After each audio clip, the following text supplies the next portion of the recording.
તો અમારે અટાણે બનાવવાનો છે ટોપરા પાક. સીતારામ બધાયની. તો ટોપરા પાક માટે પેલા તો આ ખમણ આવે ટોપરાનું. આ છે ને દુકાનનું છે ને આ ખમણ છે ને એ ઘરનું છે. નારિયેળ ઉતા ને લીલા એમાંથી મેં ખમણે ને ખમણ બનાવ્યું હતું ને અટાણે મિક્સરમાં એની ભૂકો કરી નાખ્યો. આ છે આપણી મસ્ત મજાની મલાઈ ઘરના દૂધની. ને આ હે દૂધ. એનું માપ કઈ રીતે કરવાનું તો કે 1 વાટકો ખમણ હોય ને તો હા 1 વાટકો દૂધ ને 1 વાટકો ખાંડતા ન નખાય તો થોડીક ઓછી રખાય.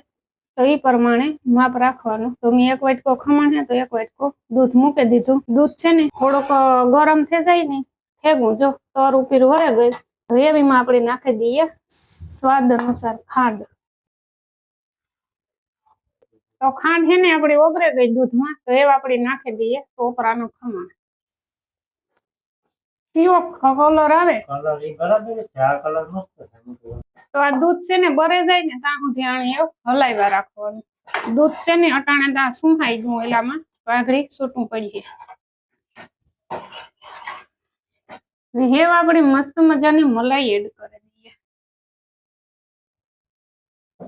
તો 3 ચમચી મલાઈ નાખીને એકાદી ચમચી આપણે નાખી દઈએ સ્વાદ અનુસાર ઘી. એટલે આ ઘી નાખવાથી કામ થાય મસ્ત ટેસ્ટ આવે ને બીજા નંબરમાં કે આ હે ને સોટેનો ટોપરા પાક ઓલા તરીએ પીવા હાટું થઈ. તો આ હતી આપણી આજની ટોપરા પાકની સરસ મજાની રેસીપી. તો જો આટલો થાળીમાં નાખ્યો ને થોડોક એક વધ્યો તો હું કે વાટકામ નાખેલો.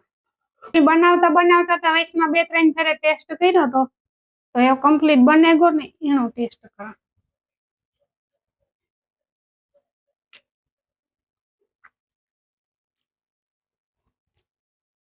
કમ્પ્લીટ